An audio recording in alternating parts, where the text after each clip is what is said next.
kasih Mbak Bintang. Halo, selamat pagi Bapak dan Ibu semua. Halo Bu Nina, halo Pak Ari. Kita ketemu lagi. Pagi.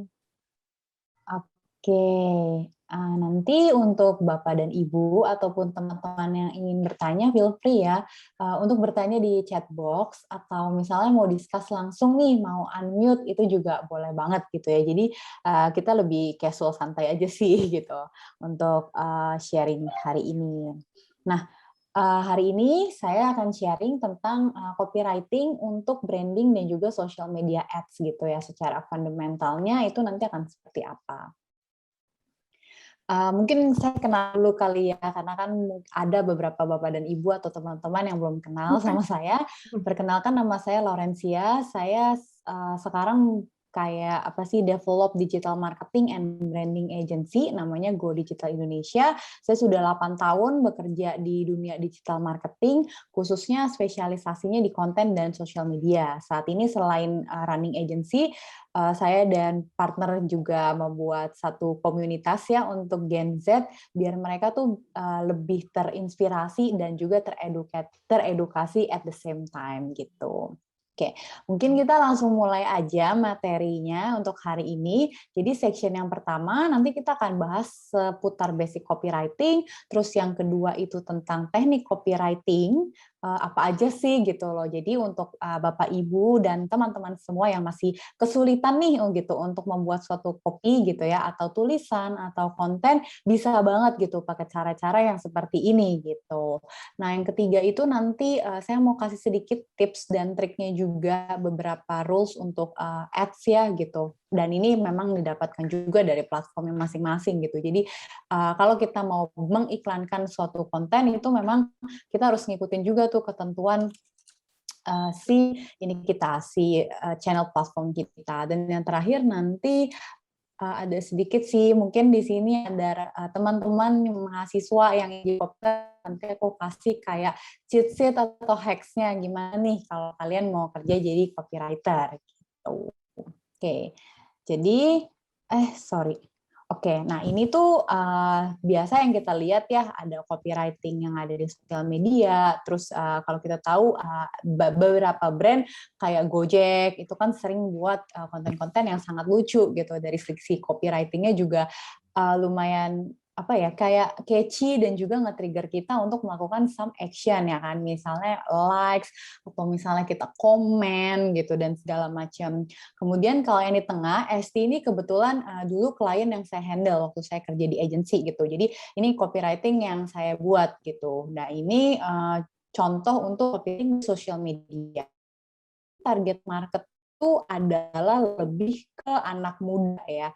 Jadi copywriting-nya pun juga boleh nyeleneh, boleh yang lebih casual gitu, daripada yang serius-serius gimana gitu, untuk sama atau nge-grab si target audience yang memang diinginkan. Dan yang ketiga ini yang di kanan itu adalah copywriting dari Grab Express. Jadi dia kayak bikin billboard gitu, tapi billboardnya tuh lucu gitu. Jadi sehingga pas kita di jalan itu lumayan catchy untuk kita lihat. Dan itu juga ada copywriting dan juga ada message yang ingin disampaikan. Jadi semua copywriting yang kita buat itu harus ada makna dan tujuannya gitu. Harus ada message yang ingin kita sampaikan ke target audience biar lebih clear dan juga lebih jelas. Nah, kemudian ini juga dulu klien saya Line Parcel dan Esti tadi ya, jadi kita memang bikinin copywriting gitu. Nah, copywriting itu kalau untuk Esti tuh lumayan lucu karena harus berima gitu ya. Jadi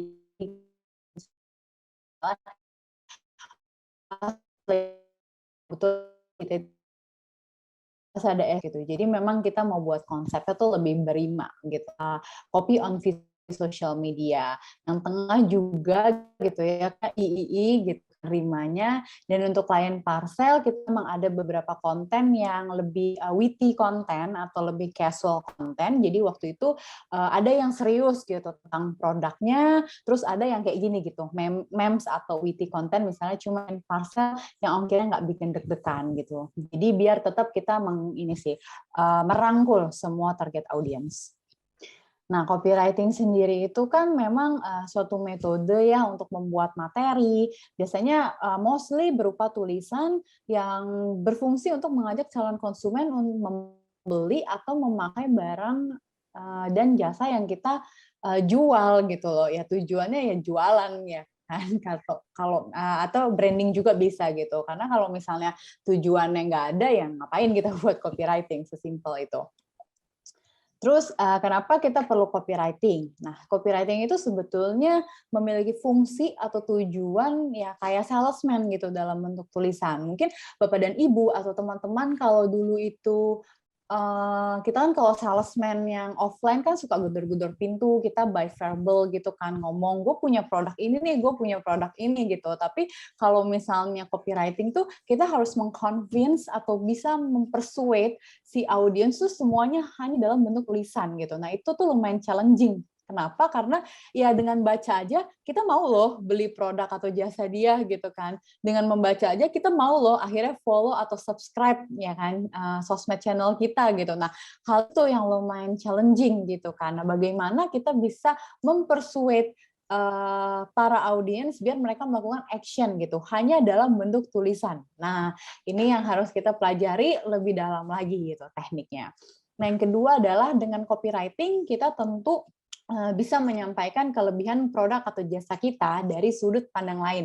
Contohnya, kalau kita misalnya jualan apa ya, air mineral gitu, dalam 10 tahun kita cuman kasih copywriting-nya yang kayak air mineral gitu, hygiene, didapatkan dari mata air pegunungan dan segala macam. Boring ya, kayaknya ya elah diulang mulu nih brand gitu. Tapi kalau misalnya kita bisa dari sudut pandang lain, misalnya siang-siang gini, siang-siang panas terik gini, asik banget ya kita minum air mineral gitu kan, misalnya kayak gitu. Nah itu kan sudut pandangnya kita ambil memang dari kebutuhan dan juga apa ya aktivitas dari si audiens gitu loh. Jadi mereka tuh bisa kayak relate gitu sama daily life-nya mereka.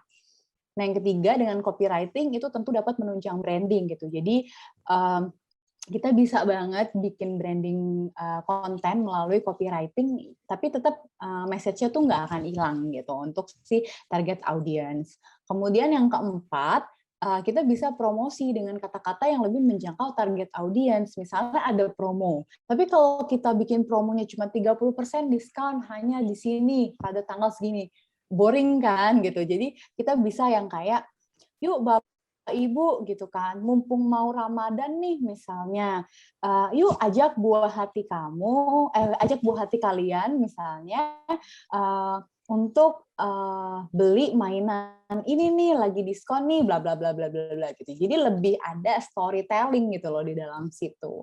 Dan yang terakhir adalah dengan copywriting tadi ya udah brandingnya dapet, kita juga bisa relate sama kehidupan target audiens yang kita inginkan. Tentunya dapat menghasilkan traffic website ya kalau misalnya kontennya artikel gitu atau video, dan juga sosmed yang lebih tinggi lagi. Nah jadi ujung-ujungnya copywriting tuh ada gunanya gitu, nggak cuman kita nulis-nulis asal-asalan. Nah, ini ada tipe-tipe copywriting. Jadi yang pertama itu adalah branding copywriting nih, Bapak Ibu dan teman-teman semua ya. Jadi gimana cara kita menyampaikan pesan kepada target audience atau readers kita, dan kita pengen mengenalkan sebuah brand yang kita punya gitu. Yang ya kita pengen lah brand kita kan ujung-ujungnya juga dikenal ya sama target audience gitu kan. Biar apa ya awareness-nya tuh jadi lebih terbangun kayak gitu. Nah, yang kedua itu adalah marketing copywriting. Kalau marketing copywriting itu kita lebih pakai narasi, tapi memang lebih hard selling gitu daripada yang branding tadi. Kalau branding tadi itu lebih ke soft selling, kita memperkenalkannya biasanya itu di tahap awareness, tapi kalau marketing copywriting itu kita tuh lebih hard selling gitu, karena memang tujuannya kita pengen ningkatin promosi dan juga action. Biasanya ini pakai call to action gitu copywriting-nya. Contohnya Bapak Ibu atau teman-teman biasa nih lihat di email atau di email marketing gitu misalnya, atau di mana gitu kan, untuk ada kayaknya lebih hard sell nih gitu, kita mau jual bener-bener langsung to the point aja. Nah, yang ketiga itu adalah direct response copywriting. Jadi kalau direct response copywriting ini lebih ke kita ingin mendapatkan respon secara langsung dari konsumen kita. Jadi perlu banget dibubuhi call to action atau CTA. Misalnya, download sekarang, yuk beli sekarang. Nah, yang kayak gitu-gitu tuh, itu call to action. Kita ingin men-encourage si target audience tersebut biar yuk lakuin action dong gitu setelah lo baca pesan kita nih kayak gitu. Nah, itu kita ada harapannya sendiri kan. Kalau mereka ya ujung-ujungnya nanti beli atau menggunakan produk dan jasa kita. Biasanya bisa juga digunakan untuk membuat ad copy ya. Kalau platformnya tuh lebih ke Google Ads yang memang dia singkat kan. Jadi kita harus memberikan yang langsung gitu. Call to action-nya tuh kita maunya si audiens ini ngapain sih gitu setelah melihat iklan kita. Terus ada technical copywriting, biasanya ini lebih edukasi sih, lebih kayak tutorial nih dalam penggunaan suatu produk gitu kan. Kalau kita beli terus suka ada kertas kecil-kecil gitu nih Bapak dan Ibu dan teman-teman, itu suka ada. Nah, itu ya technical copywriting. Misalnya beli air fryer gitu, terus ada ininya kan, ada instruksinya, bersihinnya gimana, pakainya gimana, kalau mau goreng ayam berapa menit gitu. Jadi memang lebih yang untuk ini sih edukasi dan informasi si target audience itu dalam menggunakan barang misalnya. Nah, yang terakhir adalah SEO copywriting. Ini relate banget ya sama SEO. Karena kalau misalnya copywriting, let's say dalam bentuk artikel, biasanya kita ingin mengoptimalkan sebuah website di search engine result page. Di sini contohnya misalnya Google gitu kan. Nah, kalau kita bikin konten artikel di website tertentu, tentu kita harus juga memahami kaidah-kaidah SEO yang benar. Misalnya, apa nih kira-kira keyword atau kata kunci yang memang digunakan dan banyak dicari nih oleh para audiens. Sehingga ketika saya mencari, misalnya saya cari apa ya, martabak di Jakarta Barat gitu. Nah, website saya nih ada di halaman 1 Google Search Engine kayak gitu ya. Jadi pastikan kalau kita mau nulis dan lebih ke SEO, pelajari kaidah-kaidah SEO-nya tuh dengan benar dulu gitu. Biar nanti strategi kontennya dan juga strategi technical SEO-nya dapat berjalan dan bersinergi secara dengan baik gitu ya. Sampai sini Bapak dan Ibu dan teman-teman clear atau ada yang mau didiskusikan? Silahkan. Atau ada yang mau ditanyakan?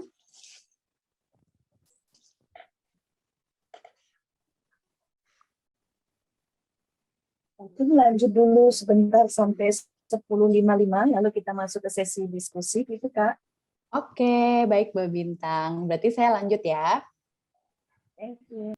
Oke, nah ini gimana nih cara kita mau create copywriting yang bagus ya? Pertama-tama, Bapak dan Ibu dan teman-teman semua harus mempelajari detail dulu nih tentang produk dan jasa. Kenapa? Karena kalau misalnya kita aja nggak tahu produk dan jasa yang kita jual secara detail gitu ya, kita pemahamannya aja masih minim gitu. Nah, gimana kita mau mempersuasi mereka untuk membeli gitu kan? Kalau kita aja nggak confident sama produk dan jasa yang kita jual, bagaimana pembeli confident gitu kan, beli produk dan jasa yang kita jual gitu. Jadi memang kita masih hatam dulu nih soal produk dan jasa kita, baru kita kayak menjual itu lewat copywriting. Terus yang kedua, lakukan analisa dari riset kompetitor. Itu penting banget nih Bapak dan Ibu semua, karena kita harus tahu kompetitor tuh lagi bergerak kemana, ya kan? Terus kita tuh mau ambil strategi apa gitu, terus kompetitor strateginya apa gitu. Jadi segala strategi yang kita ambil tuh memang harus berdasarkan riset yang sangat kuat gitu, biar kita juga nggak kalah dan kita bisa catch up dan ngejar sama kompetitor itu. Terus yang ketiga, pilih dan tentukan ide konten yang tepat dan juga menarik gitu. Nah, pastikan kita harus update dengan tren-tren yang saat ini sedang berjalan gitu. Dan apakah tren tersebut bisa kita tap in ke dalam brand kita atau enggak nih gitu. Misalnya kayak kemarin tuh lagi rame apa ya, tentang salah satu drama Korea gitu kan, terus ada beberapa brand yang tap in. Nah, tapi kalaupun kita mau memang tap in sama brand kita, usahakan tuh ide-ide kontennya yang normal aja gitu. Maksudnya jangan sampai kita ngambil yang politik ya kan, yang beritanya aneh-aneh gitu, karena nanti lumayan bumerang sama brand kita. Jadi yang aman, yang lucu-lucu aja, buat seru-seruan gitu. Terus yang keempat, perhatikan target market kita. Ini penting banget, karena kita nanti akan menentukan yang namanya tone of voice dari konten yang kita buat gitu. Misalnya saya jual mainan anak-anak, tentu target saya kan ibu-ibu ya, biasanya moms gitu. Nah kalau moms, saya gaya bahasanya gimana?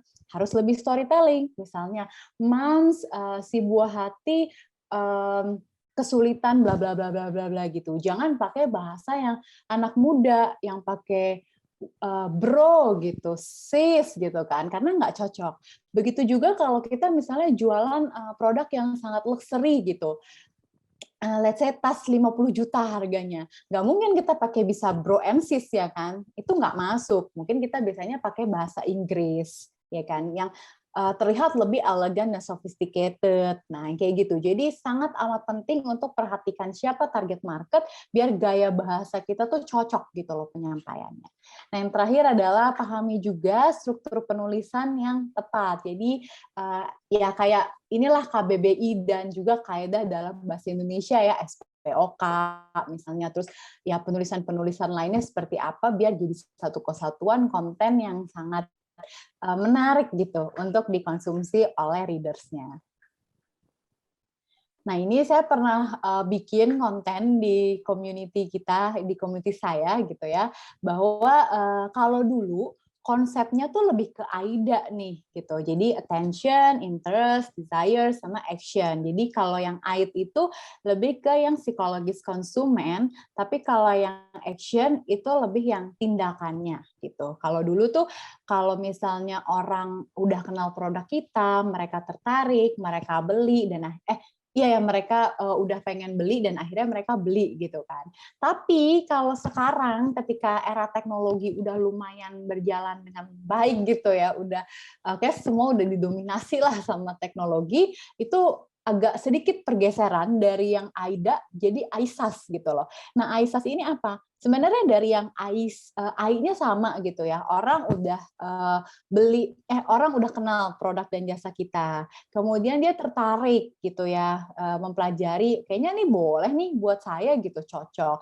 Kemudian dia S-nya tuh adalah searching gitu. Dia sekarang konsumen nggak yang langsung beli gitu, tapi dia ada privilege untuk bisa searching. Dia bisa baca review, dia bisa baca website, dia bisa cari sosmed kita. Ini produknya beneran bagus nggak sih buat saya gitu. Nah, itu privilege yang para konsumen dapatkan di era teknologi seperti ini. Kemudian abis itu setelah dia misalnya udah dapetin nih ya kayak sumbernya, setelah itu dia baru oke, kayaknya gue beli deh gitu. Kayaknya gue mau beli. Nah, dari situ kalau dulu udah habis nih gitu kan. Nah, kalau sekarang udah beli, bisa saya post, saya foto, saya sharing deh di IG story saya gitu kan. Nanti teman-teman saya bisa nanya gitu. Nah, itu sekarang berubah gitu. Jadi sekarang kita harus tahu bahwa tren AISAS ini lumayan apa ya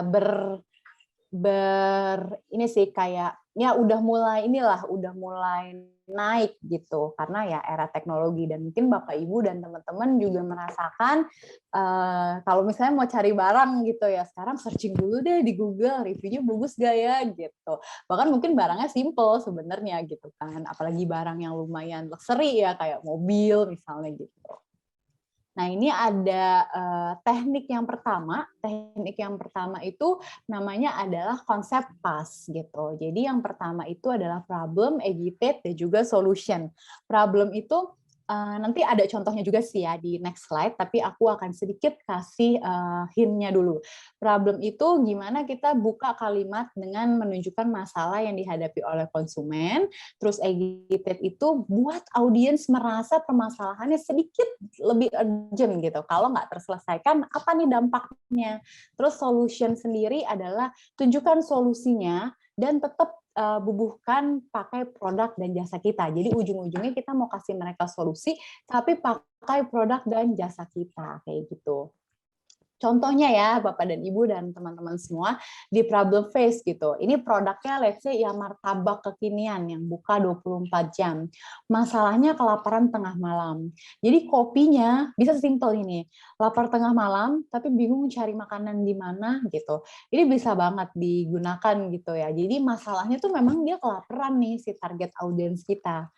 Terus yang agitate ini adalah dampaknya kalau si lapar itu tuh tidak terselesaikan. Contohnya adalah lapar tengah malam. Gimana jadinya kalau kamu nggak bisa tidur dan telat bangun ya besok paginya gitu. Jadi kita kasih dia sense of urgency kalau ini tidak terselesaikan. Nah setelah itu solvingnya adalah yuk daripada bingung pilih menu martabak mini cheese Oreo yang bisa mengisi perut kamu dan dapat diantar langsung 24 jam ke rumahmu gitu misalnya. Jadi ada problemnya, ada dampaknya, dan ada solusinya pakai produk dan jasa kita. Jadi konsep ini adalah konsep basic copywriting yang Bapak dan Ibu bisa terapkan gitu ya. Kalau misalnya masih bingung nih crafting copy yang bagus tuh seperti apa sih gitu.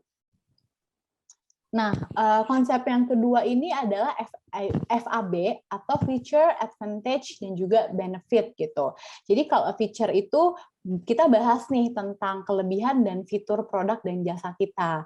Kalau advantage kita bahas keunggulannya dan USP-nya dibandingkan kompetitor dan kalau orang itu pakai. Dan terakhir adalah benefitnya, manfaatnya kalau dia pakai produk dan jasa kita.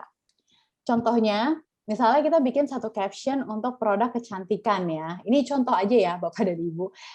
Misalnya gini, beauties tahu nggak sih kalau serum ini tuh jadi best seller nih misalnya di brand Avaskin gitu. Kok bisa ya? Pastinya dong, soalnya serum ini mengandung bla bla bla bla ingredients yang dimasukin untuk membantu mencerahkan wajahmu dari noda jerawat dan flek misalnya kayak gitu. Terus di bawahnya kasih kasih kayak caranya juga gitu. Yuk gunakan secara rutin pada malam hari untuk mendapatkan hasil yang maksimal ya beauties misalnya kayak gitu. Jadi dua konsep tadi si FAB dan juga PAS itu Bapak dan Ibu dan teman-teman bisa terapkan juga di nanti ya kalau kita mau bikin copywriting nih misalnya gitu tapi bingung. Nah, setelah nanti udah perjalanannya kayak gitu udah terbiasa nih gitu kan untuk handle copywriting. Nah ini tuh biasanya udah kayak by nature aja gitu nulis, udah nggak pakai konsep-konsepan seperti ini karena udah kayak tertanam gitu di kepala. Nah ini ada tips and trick social ads. Kalau kita breakdown, ada 5 gitu ya funnel yang ada di digital marketing, dari awareness, dari consideration, dari engage, conversion, dan juga loyalty. Hampir sama kayak ISAS ya, jatuhnya dari kita kasih tahu produk kita, dari kita tahu dari akhirnya audiens tahu produk kita, terus dia mulai interaksi, dia mulai beli, dan akhirnya dia menjadi loyalis atau dia bisa sharing. Anyway, lumayan buat kita. Jadi kayak promosi gratis. Nah, gimana cara kita untuk bikin copywriting juga gitu ya. Ini juga untuk ads ya. Kalau untuk ads itu balik lagi sih, sebenarnya kita harus tahu target market dan tujuannya. Tujuannya kan ada 5 channel, 5 funnel ini kan. Kita harus tahu dulu, kita mau konsepin copywriting buat ads itu di tahap yang mana. Karena itu akan berbeda-beda gitu loh. Treatmentnya di awareness beda, di conversion beda, di loyalty juga pasti beda. Jadi harus tahu dulu tujuan kita tuh mau apa gitu. Setelah itu baru kita buat konsep iklannya sesuai sama tujuannya. Kalau awareness ya berarti kita harus memperkenalkan dulu, kita harus kasih benefit mereka gitu kan, keunggulan kita tuh seperti apa gitu. Nah kalau di conversion tembak aja langsung sama hard sell kayak promo gitu misalnya. Jadi beda funnel tentu beda konsep. Nah nanti setelah konsepnya jadi, kita harus menyesuaikan jenis konten dan visual sesuai dengan channel di digital kita gitu ya. Setelah itu kopinya harus kreatif, jelas, dan juga catchy, dan juga tambahkan deskripsi atau caption yang jelas, dan jangan lupa nih pakai call to action karena kita mau bikin ads gitu, kita mau mereka melakukan sesuatu dari ngelihat iklan tersebut. Nah, ini contohnya rules untuk Facebook dan juga IG Ads gitu ya. Perhatikan copywriting-nya. Di sini sudah ada kayak teksnya tuh harus 90 characters, link description-nya harus 30 characters, headline-nya harus 25 characters gitu kan. Jangan sampai terlalu over kata-katanya di visual gitu ya. Nah, kalau Bapak dan Ibu mau cek kan, aduh kayak saya insecure deh gitu. Kebanyakan nggak ya teksnya gitu kan. Nah, Bapak dan Ibu bisa banget cek di yang namanya text overlay tools gitu. Nah, nanti dimasukin aja gambarnya, terus di-upload gitu ya. Nah, nanti kalau dia keluar image teksnya oke, berarti itu good untuk dijalankan. Nah, kenapa ribet banget nih Facebook gitu ya, nggak boleh tuh wordy dan segala macam gitu. Karena kalau misalnya terlalu wordy dan kita dapatnya misalnya image text-nya tuh low atau medium atau high gitu kan, nanti reach-nya itu bakalan turun gitu. Nah, kita kan sayang ya udah buang budget and then reach-nya tuh tidak semaksimal yang kita inginkan gitu. Jadi make sure kalau mau diiklankan atau di ads, perhatikan rules dari masing-masing social media platform atau digital marketing platform lainnya, karena beda-beda. Nah, kalau untuk SEM sendiri, biasanya, karena kan dia lebih tulisan ya, kalau Google Ads itu, dia lebih kayak headline-nya harus maksimal 30 karakter, headline 2-nya juga, nanti deskripsi 1 dan 2-nya tuh masing-masing 90 karakter gitu. Jadi kita harus point out apa nih yang important, yang ketika mereka lihat gitu ya, iklan kita in the first place mereka mau klik dan take action. Itu gunanya copywriting pada ads sebetulnya. Dan ini bisa dibaca juga sih sebetulnya dari support Google-nya langsung ya, ketentuan-ketentuan atau rules lebih detailnya lagi. Oke, ini adalah section terakhir nih Bapak dan Ibu dan teman-teman, tapi ini kayaknya more likely pasti lebih ke yang mahasiswa kali ya yang suka gitu. Gimana tips and hacks kalau kalian mau jadi copywriter gitu. Nah, yang pertama tentu harus punya kemampuan menulis yang baik sesuai dengan kaedah KBBI. Nah, kalau misalnya kalian insecure nih, kayak saya tuh nggak pernah bikin tulisan nih sebelumnya Kak gitu, gimana gitu ya. Ya udah latihan dari sekarang gitu kan, masih banyak waktu. Kalian bisa bikin blog, kalian bisa bikin satu akun di Instagram misalnya khusus tulisan kalian gitu. Banyak cara untuk kita berlatih dan lama-lama pasti akan kelihatan progresnya. Jadi jangan patah semangat. Yang kedua, mesti kreatif dan up to date. Kita harus tahu apa nih tren-tren yang sekarang lagi happening. Misalnya lagi ada ini kan MotoGP Mandalika. Ya coba aja gitu bikin tulisan tentang itu, gimana hasilnya. Nanti kita kan bisa evaluasi gitu lebih dalam lagi. Terus buat headline yang menarik perhatian, tentunya yang ada kata kunci atau keywordnya, sehingga kalau dicari kita tuh visibilitas pada websitenya dapat ter-up di page pertama.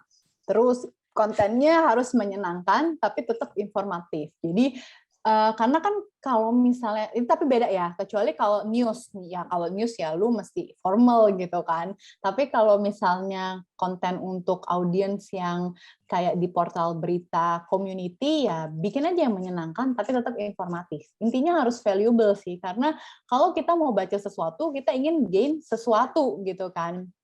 Informasi yang sangat menarik. Kalau isinya nggak bermanfaat, orang-orang pasti nggak akan membaca gitu logikanya. Terus berikan informasi yang bermanfaat dari isi konten tersebut, tadi ya harus valuable. Dan terakhir, ini penting banget ya, jadi gunakan gaya bahasa yang memang sesuai sama target market. Jangan sampai salah, karena lumayan fatal akibatnya. Oke, untuk materinya sih sampai sini aja Bapak dan Ibu dan teman-teman semua. Kalau misalnya nanti after ini mau reach saya, bisa lewat LinkedIn dan juga Instagram dua ini saya ya, agency dan community saya gitu. Terima kasih dan saya balikan ke Mbak Bintang ya untuk sesi Q&A mungkin. Baik, terima kasih banyak atas pemaparannya nih Kak Laurencia. Sekarang kita udah masuk sesi untuk diskusi. Jadi sahabat Guru bisa langsung diskusi terkait topik yang sudah disampaikan oleh Kak Laurencia. Kita ada waktu sekitar 20 menit, lalu dilanjut dengan Q&A sampai jam 11.30 Silahkan ada yang bisa raise hand langsung atau menuliskan pertanyaan di kolom chat. Ini ada yang raise hand Ada nih Mbak yang Bintang raise dari hand Pak ya. Adrian Iya, ya. ya. Boleh silakan Pak Adrian di unmute, bisa bertanya langsung dengan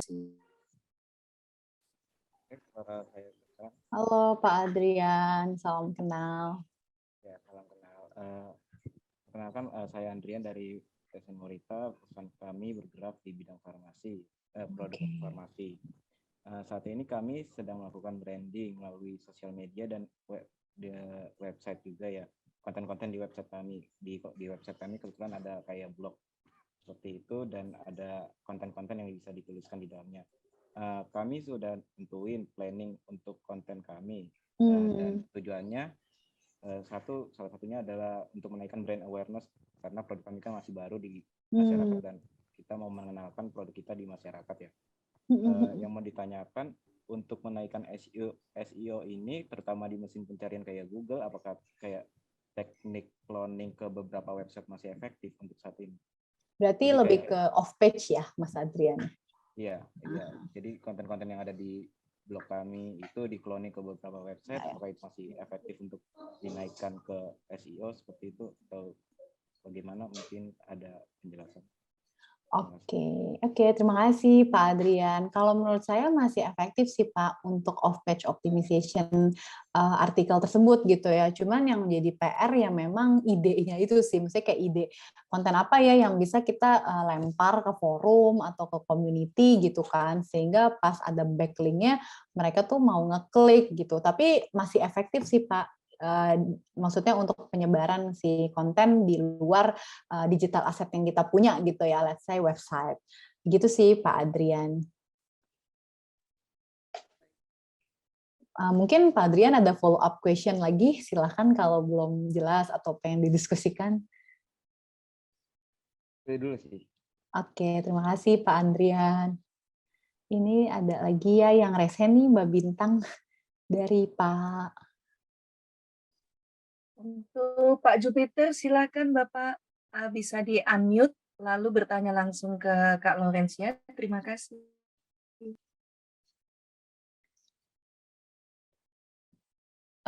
Suaranya belum kedengaran nih Pak, kayaknya belum di-mute ya? Belum di-unmute. Oke. Nah, ini nih mantap Pak. Oke, nama saya Mangasih Sianipar dari Twitter Pialang Asuransi, Bu.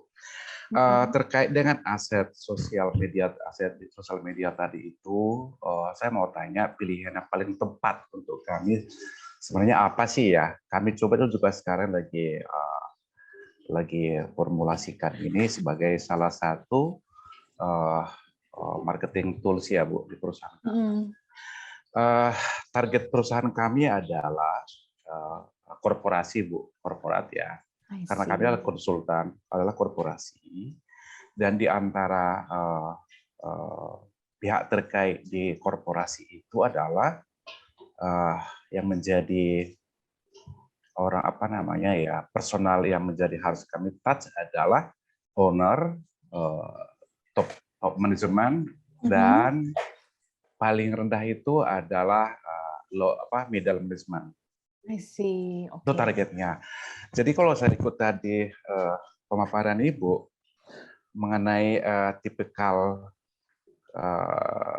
konsep copywriting-nya lebih kepada pas tadi adalah problem, agitation, sama solution. Solution, ya Pak. Saya lihat untuk konsultan ini paling tepat ya. Kalau saya ikut tadi, selebihnya itu saya lihat kepada consumer good ya. Ya, lebih produk. Lebih produk ya. Saya lebih yang digital pas ini yang paling tepat untuk kami. Kira-kira ide temanya yang kami usung itu, kalau saya lihat ya lebih kepada website ya, yang aset kalau saya salah tolong dikoreksi. Yang paling tepat untuk kami adalah menggunakan aset digital itu berupa website barangkali. Mungkin boleh Bu kira-kira arahannya seperti apa? Oke, boleh nih Pak Mangasa ya, betul kan ya? Aku takut salah penyebutan. Oke Pak. Kalau dari perusahaan insurance yang memang targetnya mungkin lebih medium upper lah ya, kan business owner, tentu harus yang mereka lebih decision maker gitu, bukan yang consumer, maksudnya bukan yang komersial ya Pak, bukan yang personal gitu kan. Nah, Ya. kalau saya sih selain website, IG, mungkin bisa coba LinkedIn juga sih Pak gitu, untuk bangun credibility, tapi dari sisi company-nya dulu gitu.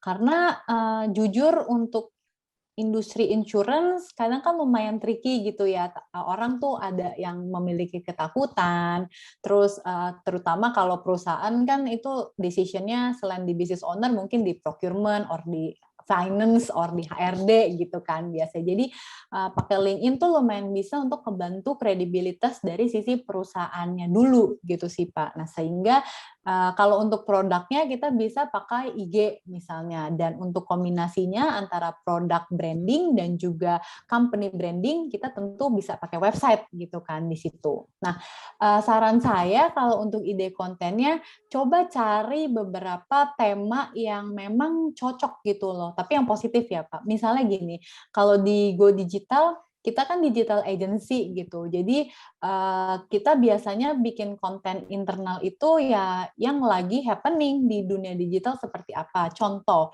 bulan lalu tim kita tuh bikin soal metaverse gitu kan. Terus kita bikin study case soal kolaboratif branding misalnya. Nah, tapi kan saya bukan ini ya spesialis di insurance nih, Mbak. Nah, coba tapi Bapak dan tim next-nya bisa cari sih apa nih yang lagi happening di dunia insurance, bisa di luar negeri, bisa di dalam negeri yang memang orang tuh lagi interest gitu sih Pak, kalau menurut saya. Sorry kalau boleh, mungkin di konsep pertama pas itu, mungkin di antara agitage itu ada di tengah-tengahnya ya. Di akhirnya mungkin tambah advantage Bu. Jadi pas jadi pasar jadinya. Jadi di belakangnya ada advantage, kelihatannya seperti itu. Oh iya, nggak apa-apa Pak. Maksudnya ini kan basic konsep, nanti bisa disesuaikan juga sih. Oke, tapi thank you Pak inputnya. Jadi mungkin mungkin untuk kami ya Bu harus ada Iya, nggak apa-apa. jadi pasa aja, bukan pas doang, pasa gitu. Nggak apa-apa Pak, kan beda apa ya, beda industri, beda-beda ya konsep yang digunakan gitu. Nggak apa-apa sih Pak. Yang penting di akhirnya tetap ada itu sih call to action-nya, ya apa tentang mau bisa konsultasi misalnya soal insurance gitu kan. Itu juga boleh. Mungkin sedikit lagi, kami itu kan acting on behalf of client Bu. Jadi bukan agent. Jadi kami acting, memang agak sulit saya lihat di sosial media, mungkin cuma yang paling bisa saat ini ya sesuai perkembangan marketplace kita masih lebih kepada branding, di branding Bu ya, masih ke sana kelihatannya. Jadi karena kalau misalnya kita minum teh tadi lagi panas, apa cocok ya dingin-dingin ya, itu simpel toh. Tapi karena kami adalah lebih kepada intelektual produk Bu, memang kelihatannya harus company dulu yang lebih ditonjolkan. Company branding image-nya, baru menyusul ke belakang kepada personal branding image-nya, seperti itu. Iya, coba ya itu sih Pak, nanti tuh sebenarnya ini lumayan OOT sih. Jadi kalau di sosmed itu kita punya konten pilar gitu Pak. Misalnya konten pilarnya dibagi, ini konten branding, ini konten soal tadi ya produk gitu kan. Terus ini konten soal apalagi gitu. Jadi itu bisa ngebantu kita juga sih Pak dari sisi guidance untuk bikin konten nanti ya untuk diturunin ke temanya yang eksekusinya seperti apa. Gitu. Saya mungkin karena kami konsultan, kira-kira kalau temanya seperti ini gimana Bu? Mungkin Ibu pernah saat ini lagi trending ya masalah asuransi ya. Entah di apa, di mana, mungkin saya tidak perlu menyebutkan tidak perlu tidak etis. Mungkin klaim asuransi sulit, kami ada. Mungkin silahkan klaim asuransi Anda sulit klaim asuransi, kami memberikan solusinya. Mungkin kira-kira temanya seperti itu. Supaya kata-katanya catching gitu loh ya. Enak didengar, simpel gitu.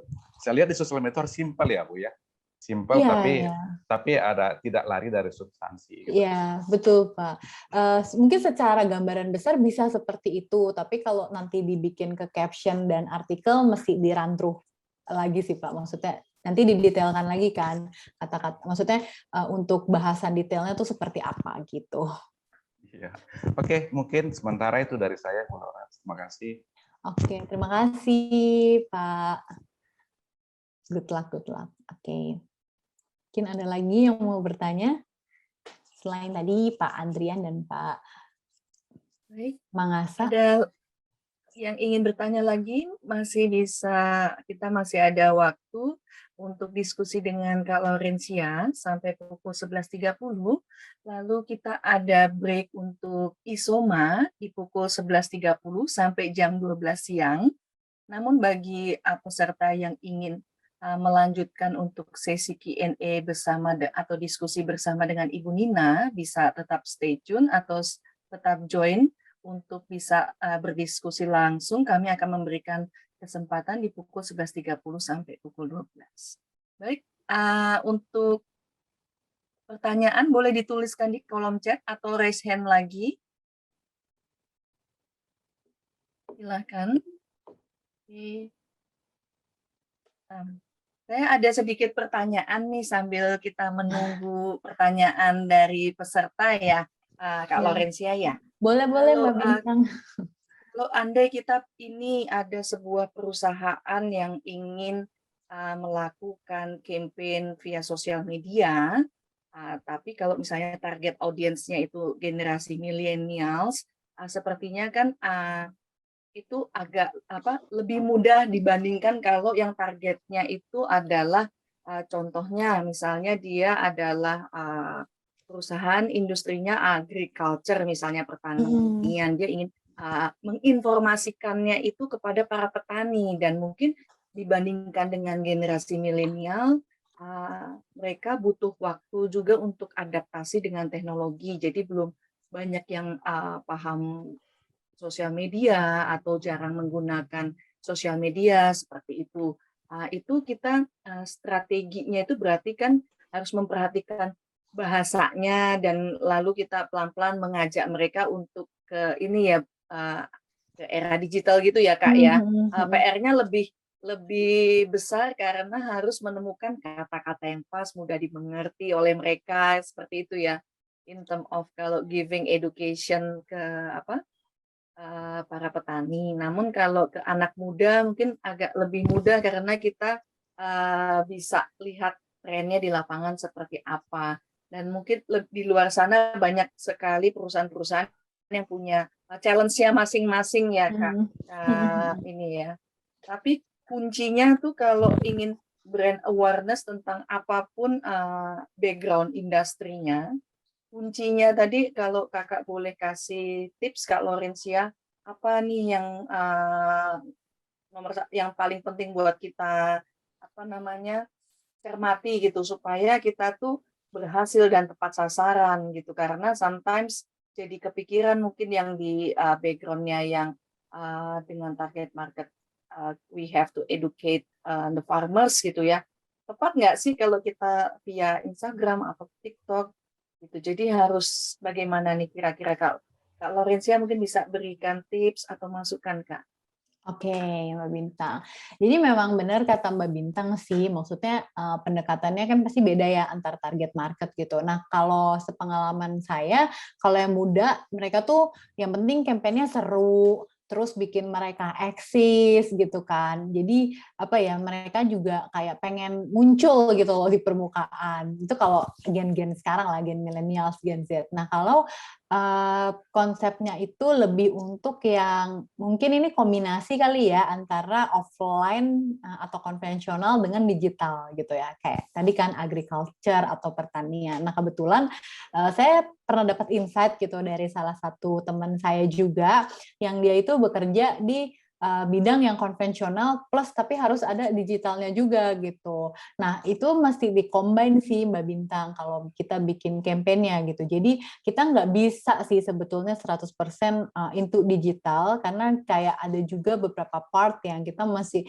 turun ke lapangan, terus say hi sama mereka atau bikin gathering sama mereka gitu. Tapi tetap untuk ngevalidate atau nyari conversionnya itu kita baru pakai digital marketing platform gitu ya, kayak tadi sih karena challenge-nya target marketnya kan belum tentu semuanya digital savvy gitu ya, jadi memang harus ada kombinasi campaign-nya offline dan juga digital gitu sih Mbak Bintang. Tapi let's say, aduh kalau offline berat nggak ya gitu kan takutnya. Kita bisa cari juga gitu. Karena salah satu klien saya tuh ada yang memang dia nggak di urban city, maksudnya nggak di Jabodetabek, dia tuh lebih di Lampung gitu.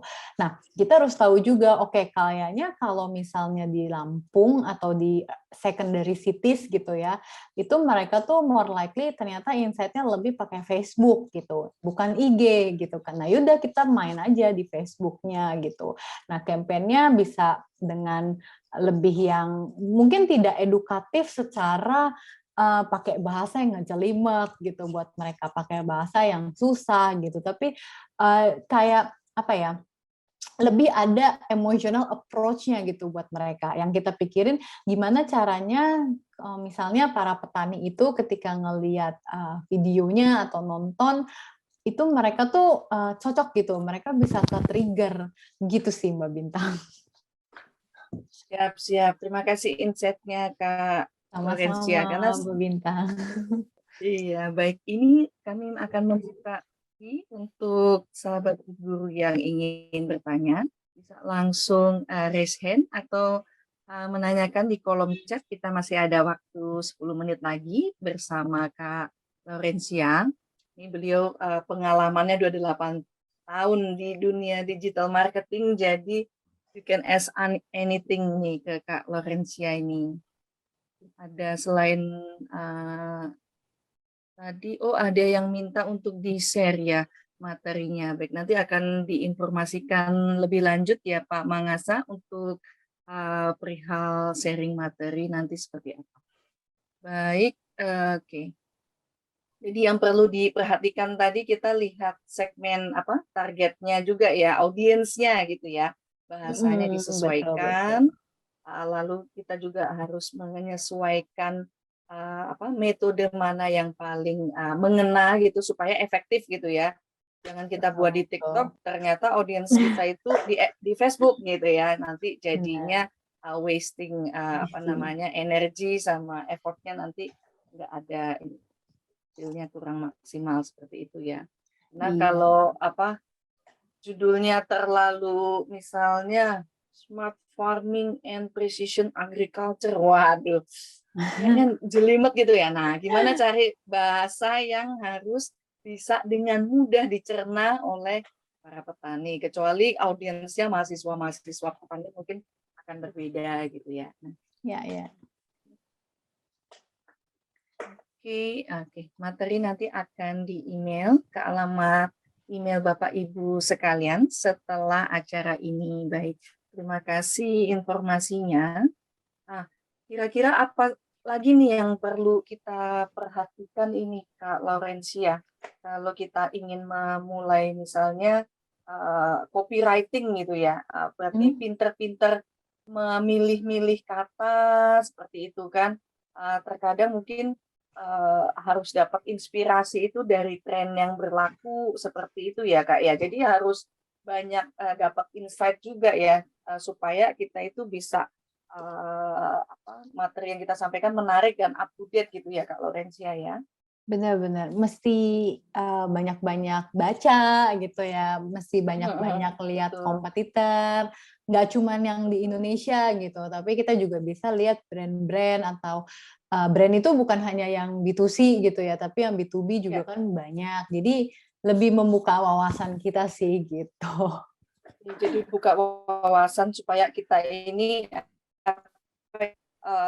lebih ada dalam dapat insight gitu ya dapat masukan juga dari yang lain. Kita harus pelajari kompetitor kita kenapa dia bisa berhasil gitu, apa yang bisa kita terapkan, tapi jangan sampai kita copy paste atau copycat mereka ya. juga gitu ya. Iya, Harus nggak punya boleh. uniqueness juga ya, gimana Iya. caranya kita mencari our own uniqueness, jadi ada originality-nya gitu ya. Betul.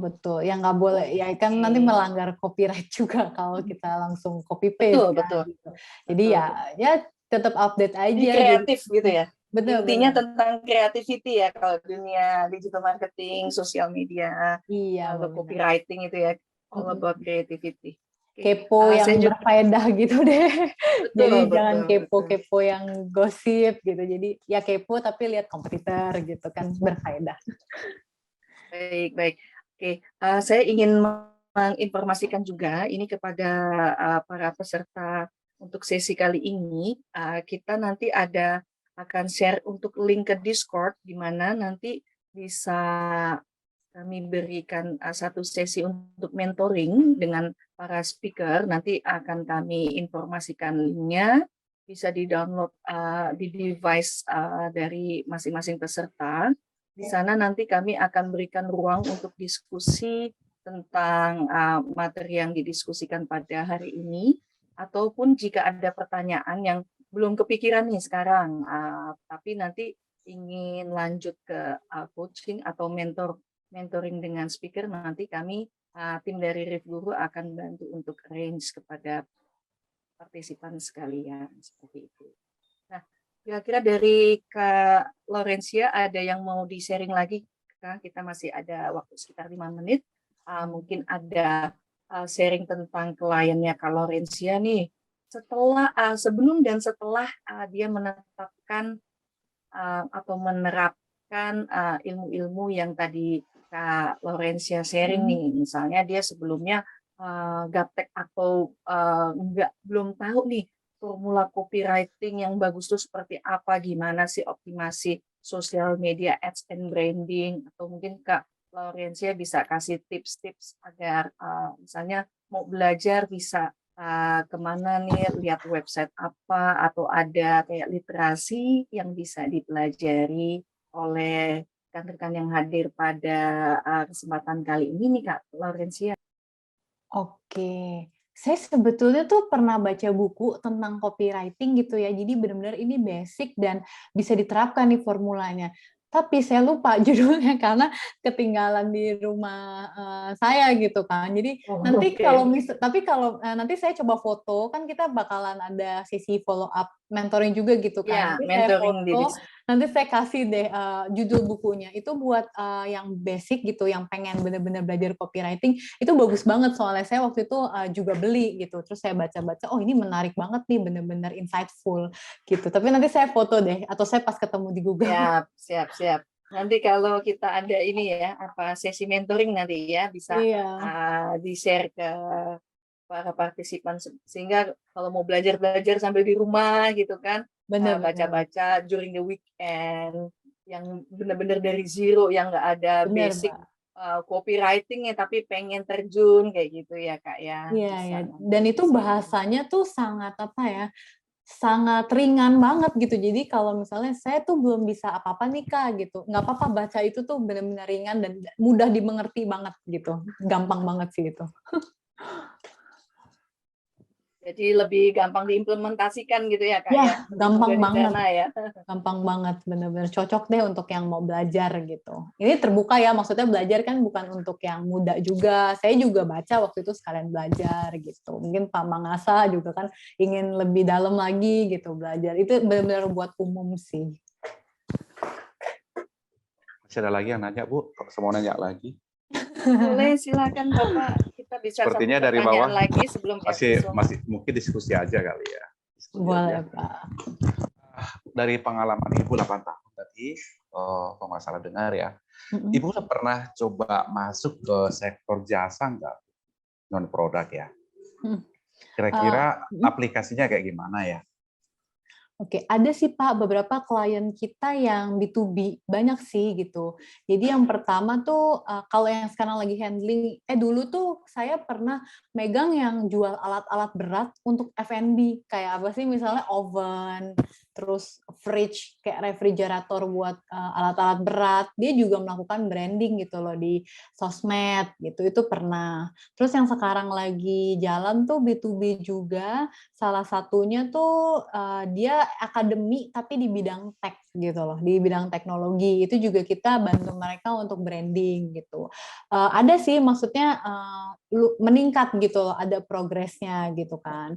Terus yang terakhir itu, tapi dia mungkin produk, tapi produknya tidak tangible ya. Jadi dia itu verifikasi menggunakan artificial intelligence atau AI gitu. Jadi kayak pakai face recognition gitu. Itu juga kita bantu brandingnya sih Pak. Jadi banyak, cuman ya beda-beda industri tadi, beda-beda funnelingnya, terus beda treatmentnya juga, sama ya misalnya yang satu bisa exposure pakai, kita kerjasama sama third party gitu kan, kayak influencer, atau misalnya kita bikin webinar juga, tapi yang satu nggak bisa gitu. Jadi ya beda sih, ini karena mesti ada strategic plan di awalnya sih Pak gitu. Biasanya kalau kita mau manage klien, ya baik B2B maupun B2C gitu. Jadi ada planningnya sih, yang bisa nanti kita evaluasi either tiap 3 bulan atau tiap annual ya, tergantung.